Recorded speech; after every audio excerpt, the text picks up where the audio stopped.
Hello বন্ধুরা, আশা করি তোমরা সবাই খুব খুব ভালো আছো। তো আজকে কিন্তু কুকি টুকির একটা স্পেশাল মেনু তাওয়া চিকেন নিয়ে আমি চলে এসেছি।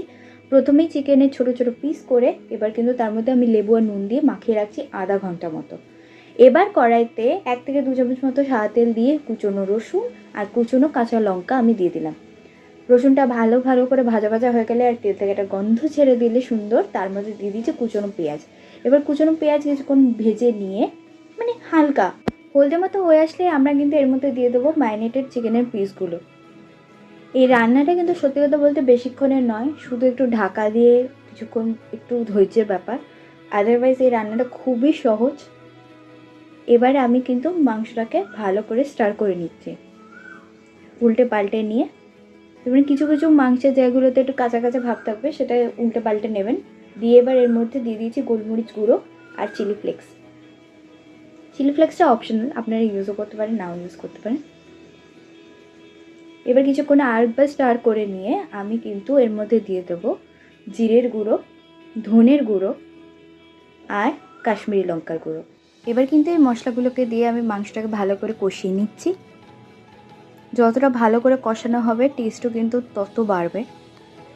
সত্যি কথা বলতে রান্নাটা খুব শর্ট ছিল, খুবই কমের মধ্যে, খুব কম ইনগ্রিডিয়েন্টসের মধ্যে আমি চেষ্টা করেছিলাম জিনিসটাকে তৈরি করার, যাতে স্বাদে কোনোরকম কোনো কম্প্রোমাইজ না করা হয়। এবার কিন্তু আমি এটার মধ্যে একটু গরম জল দিয়ে এটাকে কিছুক্ষণ ঢেকে রাখলাম, আর ঢাকনা তুলেই আমি দিয়ে দিলাম কুচনো টমেটো। এবার কুচনো টমেটো দিয়ে কিন্তু ভালো করে স্টার করে নিচ্ছি। এবার জলটা একটু শুকিয়ে শুকিয়ে আসছে। এবার জলটা যত টানবে মাংস কিন্তু তত ভালো সিদ্ধ হবে। এবার ঢাকনা তুলেই দেখবেন জলটা কিছুটা শুকিয়ে এসছে। জলটা এবার কিন্তু টানতে থাকবে, এবার জলটা যত টানবে বুঝবেন মাংস তত ভালো সিদ্ধ হচ্ছে।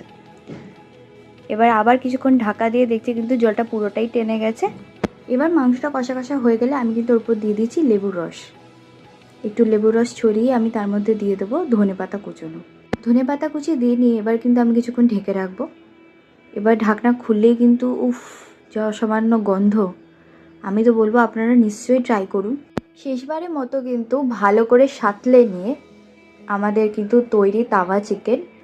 আমি তো ভাবছিলাম কত তাড়াতাড়ি খেতে পারবো, তো আপনাদেরও বলছি তাড়াতাড়ি আপনারা এটা ট্রাই করে ফেলুন। আর আমাকে কমেন্ট করে জানান আপনাদের কেমন লাগলো এই স্পেশাল তাওয়া চিকেন।